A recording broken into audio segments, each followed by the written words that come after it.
particulière.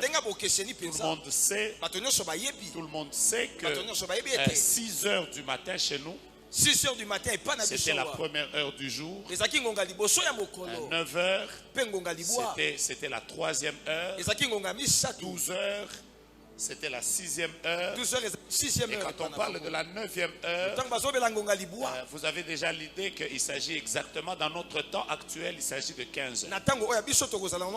À la 9e heure, les gens avaient l'habitude de monter au temple. Il y avait des offrandes qui se faisaient. Et quand vous commencez à étudier finalement, plusieurs juifs, par exemple, des commentateurs de la Bible, ils appellent la 9e heure l'heure de la miséricorde. Parce que pour eux, il y avait une manifestation extraordinaire de Dieu pour la 9e heure. C'est que par exemple, Corneille, c'était à la 9e heure que Dieu a envoyé un ange. Comme cela va se faire dans ta vie aujourd'hui. D'ailleurs, je vous rappelle, le mouvement des anges ne part pas du ciel vers la terre. Le mouvement des anges commence toujours de la terre vers le ciel. C'est comme ça que le jour où Jacob a vu l'échelle, il a vu les anges qui montaient et qui descendaient. Ce n'était pas l'inverse. Les anges ne quittent pas le ciel pour venir sur la terre. Les anges quittent la terre pour aller au ciel. Je suis en train de déclarer que la prière de quelqu'un aujourd'hui va monter comme ça. Je change ma phrase. Il n'y a pas que les anges qui partent de la terre vers le ciel. Même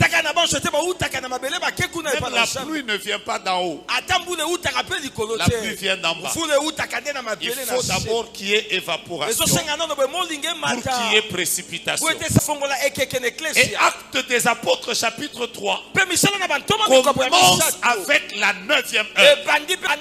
Qu'est-ce qui va se passer à la 9e heure? Je vais déjà vous dire ce qui arrive à la 9e heure. Première chose, c'est pour la première fois que l'on va parler du premier miracle de l'église. Le premier miracle de l'église a été inauguré à la 9e heure. Je commence par dire que la 9e heure, c'est le temps de l'inauguration.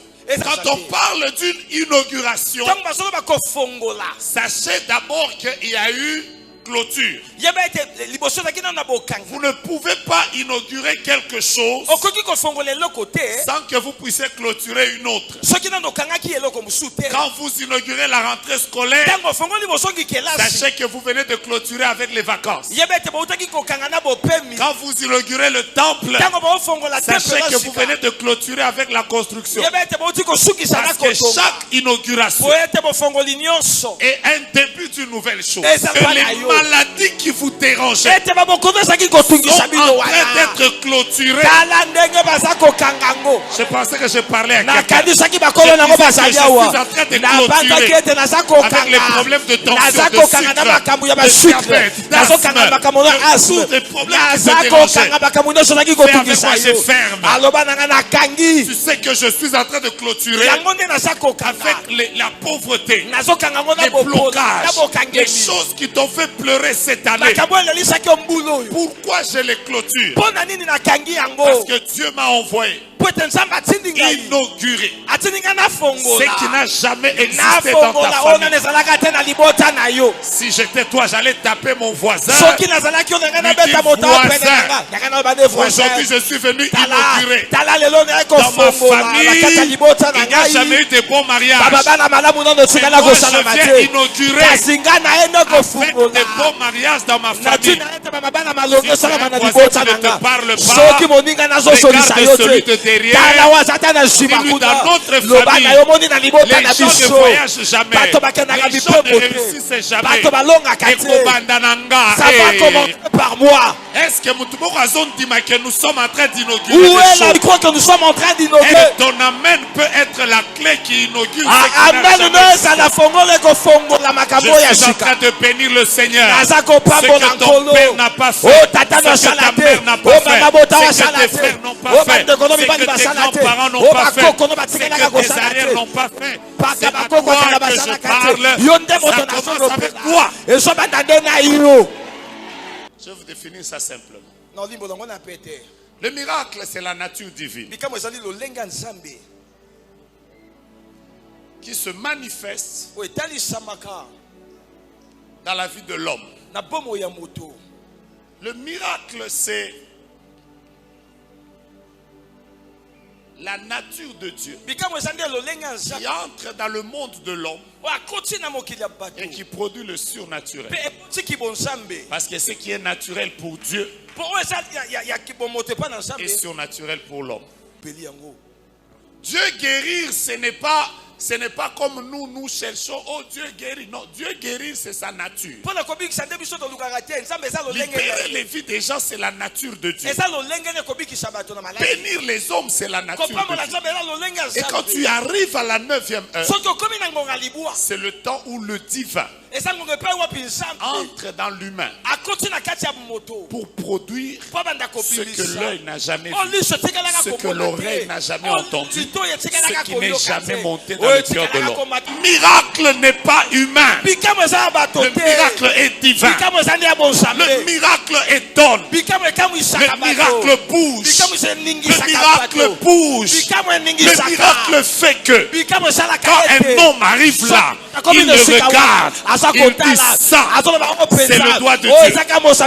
Écoutez-moi bien. Si Dieu doit faire ce que les hommes font, en quoi il est Dieu? Pourquoi on l'appelle Dieu? Parce que lui, en tant que Dieu, il est capable de faire ce que ton père, ta mère, tes frères, tes soeurs n'ont jamais imaginé de ta vie. Je déclare et je prie que cette saison dans ta vie soit une saison de miracle. Je prie le Seigneur qu'aujourd'hui, l'argent qui était bloqué quelque part, que tu rentres comme ça, que l'on te dise, je ne sais pas comment ça a commencé, mais le roi de gloire, le Dieu de victoire, le puisse grandir comme ça. Sa vie, c'était une vie de partage. Qui t'a mis par terre? Qu'est-ce qui t'a mis par terre? Ça fait combien de temps que tu es par terre? Lui, il était par terre. Et quand vous étudiez ça, vous vous rendez compte que même sa famille l'avait déjà délaissé. Vous savez, il y a des personnes, tu es tellement inutile que tu ne fais rien. La famille va aller le laisser devant le temple comme ça. Deuxième chose que je relève, cette personne voyait les gens entrer au temple. Lui, il voyait le temple de loin. Mais jamais dans sa vie, il n'y est entré. Il y a des gens. Non seulement que la vie vous a mis par terre, mais tout ce qui réjouit les autres, vous ne les voyez que de loin. Vous n'êtes jamais entré dans ça. C'est-à-dire quand les gens disent Dieu m'a donné $1000, tu fais c'est que cet homme ne savait pas. C'est qu'il y a des gens qui restent dehors quand c'est la première heure. Il y a des gens qui restent dehors quand c'est la deuxième heure. Il y a des gens qui restent dehors quand c'est la troisième heure. Mais quand la 9e heure arrive, tu ne seras pas là à regarder seulement les autres. C'est aussi ta saison, c'est aussi ton temps. Comme tu n'as pas dit amen, je vais t'annoncer une chose.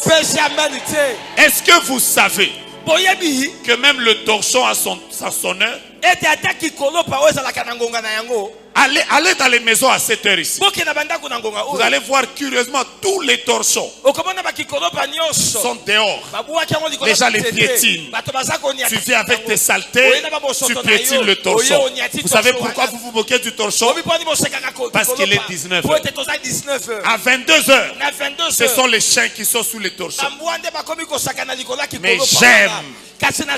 Il fera 1 heure du matin, 2 heures du matin, 3 heures du matin, 4 heures du matin, 5 heures du matin, 6 heures du matin. À 7 heures du matin, vous allez vous rendre compte. Les gens vont laisser Canal Sat. Il faut aller chercher celui qui était dehors pour le faire entrer dans la maison, parce que c'est l'heure du torchon. Le voisin est 9e heure et coquille. 9e heure et coquille. Et si katokota kate tokosala nini? On ne parlera pas seulement des millionnaires, seulement des Chinois. Pasteur, on ne parlera pas seulement des Libanais. Dans les jours qui viennent, on fera sortir la liste des multimillionnaires congolais. Dites pas à continuer, les frères. Quand c'est la 9e heure, ceux qui étaient dehors se retrouvent aussi à l'intérieur. D'ailleurs, je déclare, là où les hommes avaient dit tu n'entreras jamais, que cette loi soit brisée maintenant. Vous savez, tous les disciples pouvaient marcher ensemble, sauf Pierre et Jean. Je vais vous dire pourquoi. Parce que de tous les disciples de Jésus, tous les commentateurs savent que le plus âgé c'était Pierre et le plus jeune c'était Jean. Donc déjà de par leur âge, ils ne pouvaient jamais marcher ensemble. L'heure est venue où et ceux qui ont 10 ans dans la foi, 15 ans, nous devons nous tenir par la main. Parce que Dieu veut nous faire entrer dans la 9e heure. Deuxième chose, Jean et Pierre n'avaient pas le même passé. Quelques jours auparavant, Pierre avait renié Jésus. Mais Jean, lui, avait suivi Jésus jusqu'à la croix. Donc déjà leur passé était différent. Pour que certains miracles se fassent, il faut que même vous qui êtes saints, vous qui avez eu un passé bien, vous avez grandi dans des maisons bien. Chez vous, c'était mon papa, ma maman. Chez nous, on met le lait dans les beignets. Et nous qui avons grandi dans la cité, si maintenant voisin, c'est miracle, dis à celui qui est à côté de toi, il y a un miracle qui approche. On n'a pas de choix. On n'a pas le même passé. Toi, tu parles bien français. Moi, déjà, Jésus, je ne prononce pas bien. J'ai dit même Jésus. Yo, il y a Jésus. Il y a Jésus. Tosimbana. Parce que la 9e heure, c'est l'heure où les gens se mettent ensemble. Qui m'a dit Amen? Troisième différence, Pierre et Jean n'avaient pas le même caractère. Si vous voulez lire le caractère de Pierre, de Jean, lisez les épîtres. Jean, c'était un homme qui était comme, il était dans les heureux. Il nous appelle même nous les grandes personnes, petits enfants. Donc Jean Zaki Moutoumou Boy, vous voyez les gens qui aimaient trop, qui aiment trop les câlins. Les gens ça c'était Jean. Lisez 1 Jean, 2 Jean, 3 Jean. Vous allez comprendre son caractère. Maintenant, lisez 1 Pierre et 2 Pierre. Vous comprenez aussi le caractère de Pierre. Imaginez-vous quelqu'un qui dit, vous tous qui souffrez, sachez que vous n'êtes pas les seuls à souffrir. Voyez la mentalité. Voyez maintenant la mentalité. Pierre, c'était le genre de personnes. Pendant que Jésus, on vient l'arrêter.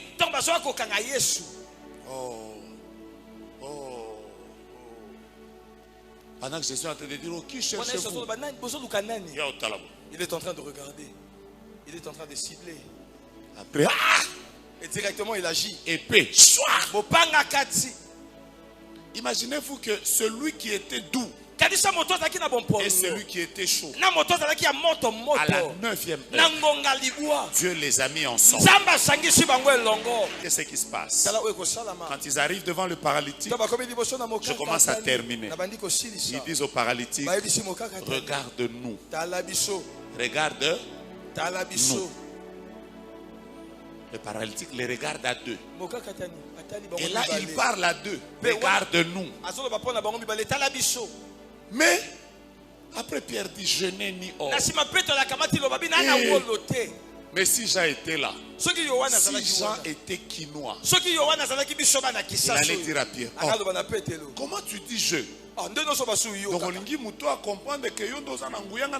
tu veux que cette personne comprenne que c'est toi qui es le dépositaire de la puissance. Nous avons commencé à nous, finissons aussi à nous. Or, si ils avaient dit nous n'avons ni or ni argent, le miracle ne devait pas se faire.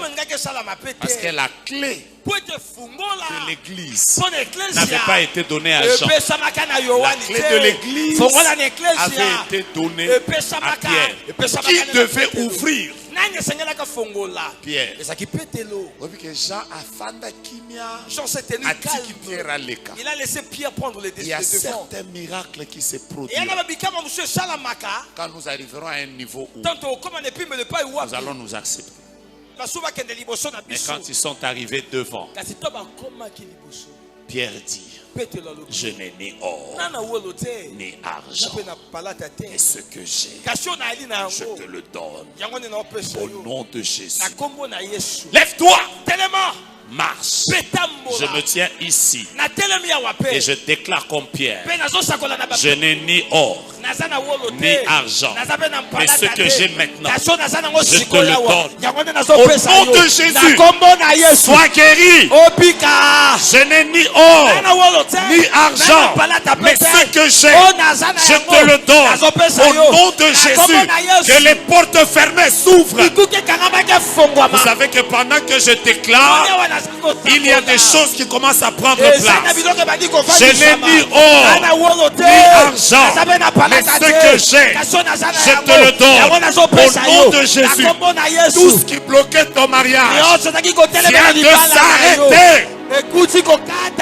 Je n'ai ni or ni argent, mais ce que j'ai, je te le donne. Si tu es venu ici avec des douleurs, reçois la guérison.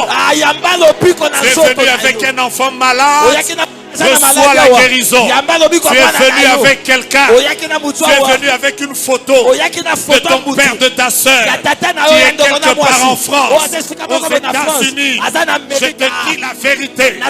Ici, nous ne prêchons pas les bougies. Ici, nous ne prêchons pas l'eau et le sable. Ici, nous prêchons le nom de Jésus. Si tu crois avec moi, dis très fort, Jésus. La Bible déclare, il n'y a de salut en aucun autre, car il y a sous le ciel aucun autre nom qui a été donné parmi les hommes par lequel nous devons être sauvés. Il est écrit, qui a crié à ce qui nous avait été annoncé, qui a reconnu le bras de l'Éternel.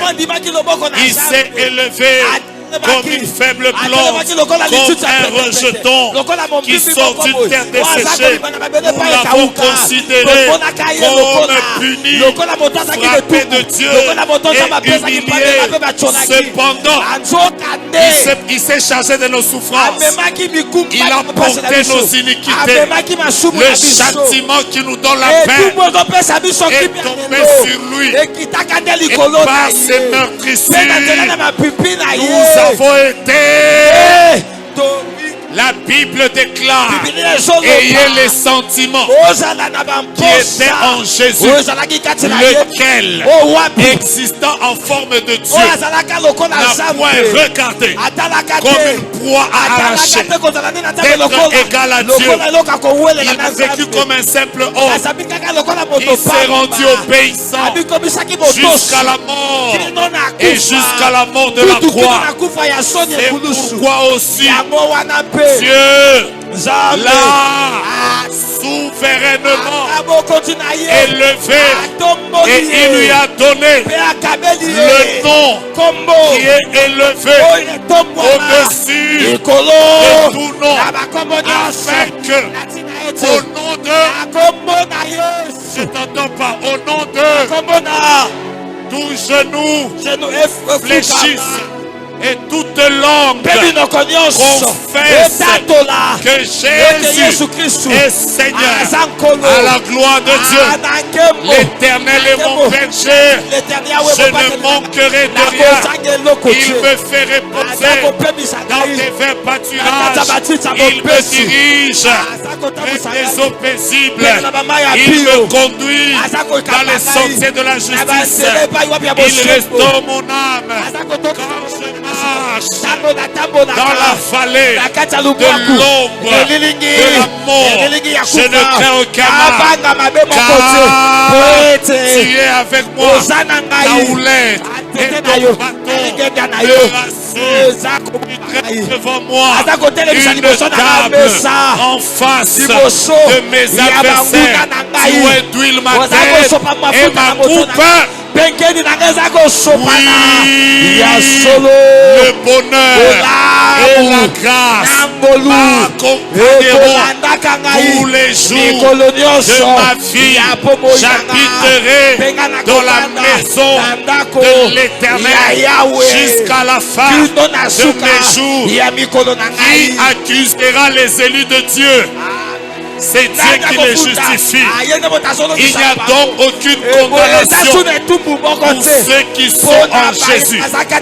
Car ceux-là qu'il a appelés, il les a prédestinés.